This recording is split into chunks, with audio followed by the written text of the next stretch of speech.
Olá pessoal! Depois de mostrar aqui no canal do YouTube Anos 80 TV, o sonho dourado sobre rodas das crianças dos anos 80, que foram as bicicletas tratadas no programa anterior e que, se você não assistiu, não sabe o que está perdendo.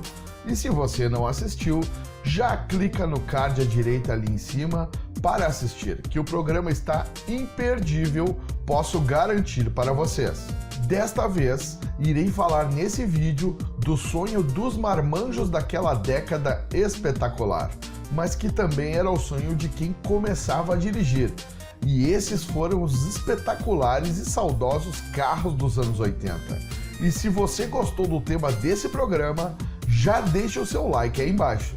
Você saberia dizer quais foram os carros mais vendidos naquela década?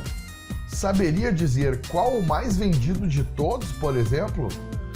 Já aviso que não é aquele que você está imaginando, e você vai se surpreender, pode apostar. Por isso, assista o programa até o final, para saber qual é o carro campeão de vendas dos anos 80. Na sequência desse vídeo, então, vamos conhecer os top 15 carros mais vendidos daquela década espetacular. E pode falar a verdade, você que estava começando a guiar naqueles anos, tem uma história com o carro do seu pai ou da sua mãe para contar para a gente, eu tenho certeza. E já deixa aí nos comentários para todos nós relembrarmos juntos sobre aquele primeiro amasso com a namorada ou namorado no carro, ou então até aquela vez que você pegou o carro sem pedir e sumiu do mapa por aí. Pessoal, lá nos anos 80, sair por aí sendo menor, dirigindo o carro dos pais, mesmo sem ter carteira de motorista, não dava cadeia. Como eu digo, eram outros tempos, em que tudo podia. E esses foram aqueles anos, diferentes, mas inesquecíveis. Somos sobreviventes dos anos 80.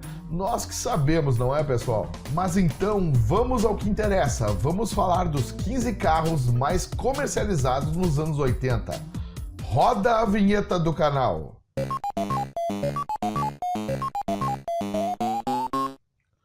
E vamos começar mostrando a 15ª posição do nosso ranking de carros mais vendidos dos anos 80. E é o menos vendido dos que vamos mostrar, que era um carrão sensacional. E esse era o Chevrolet Opala, que vendeu 195.219 unidades naquela época. O Opala também chegou a 1980 de cara nova e mudou novamente em 1987.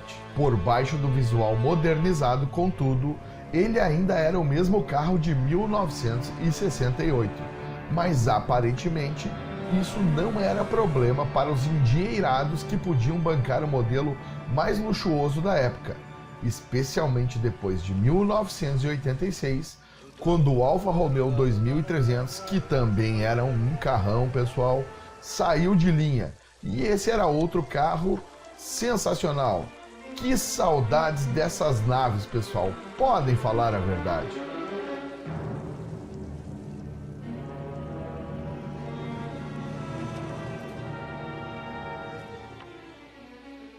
Você acaba de assistir o maestro Diogo Pacheco, mais uma vez dirigindo uma orquestra.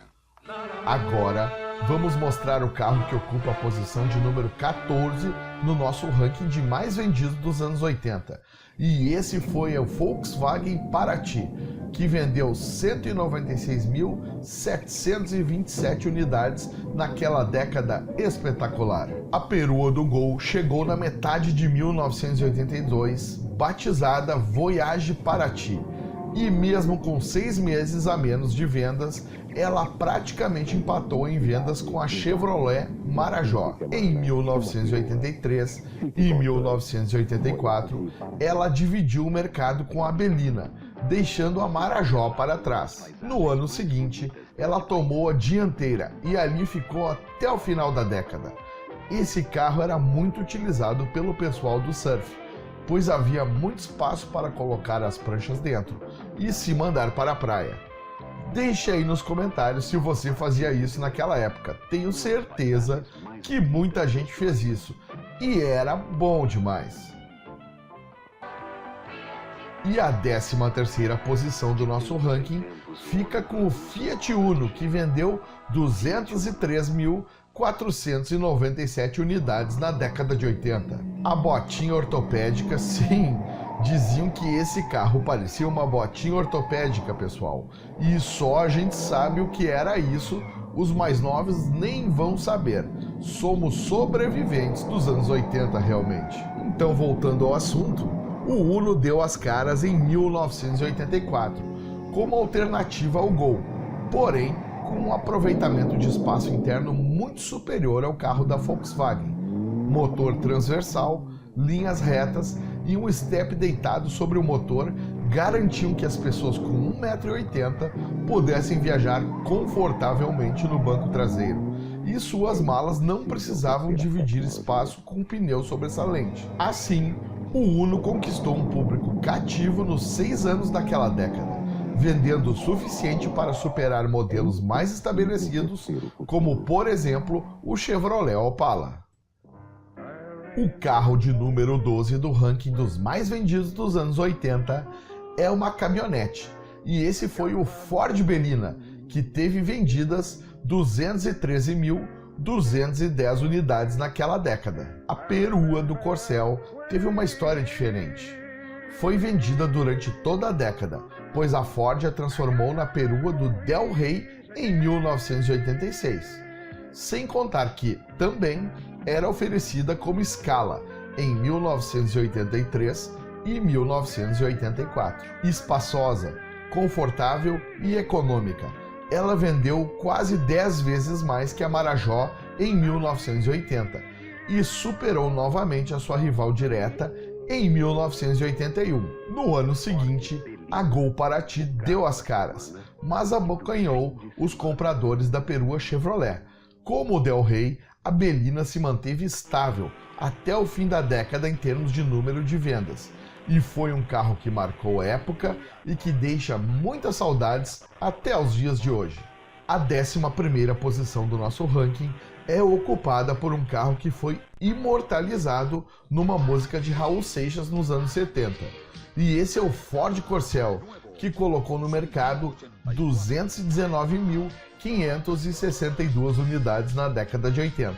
Renovado em 1978, o Corcel não tinha grandes novidades para os anos 80, exceto o motor 1.6 e suas versões a álcool. Antes do Escort, era ele a opção para quem queria um Ford relativamente barato e simples.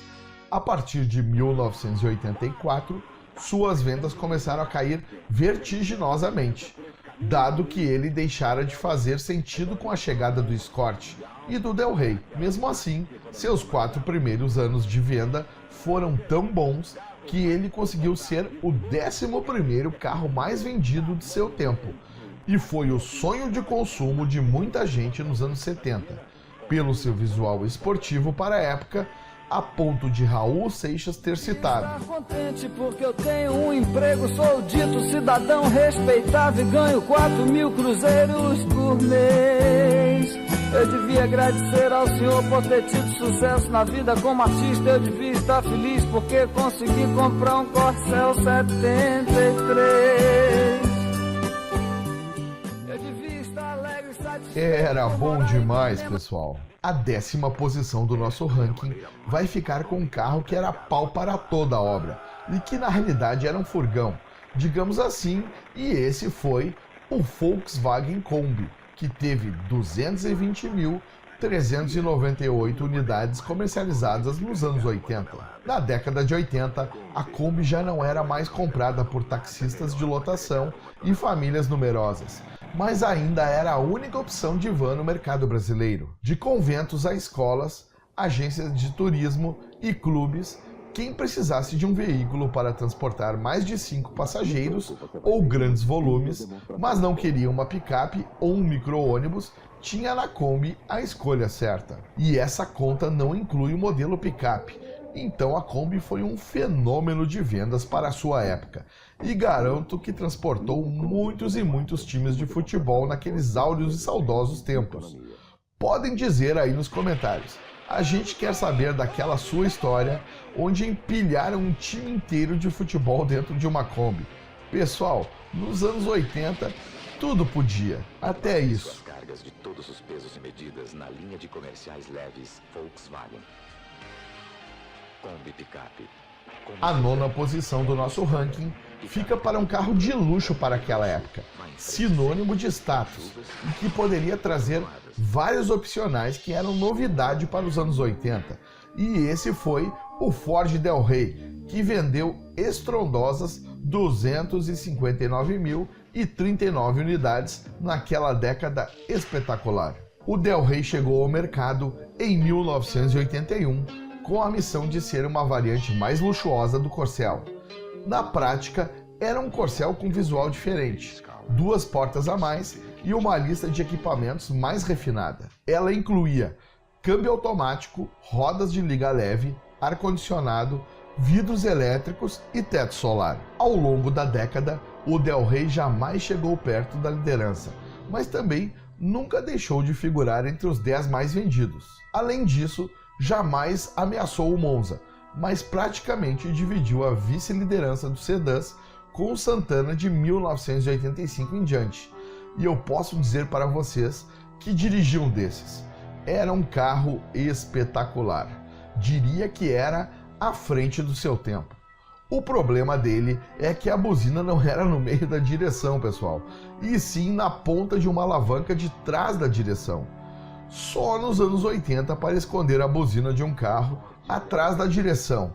Esses foram os anos maravilhosos que vivemos, pessoal. Somos sobreviventes mesmo.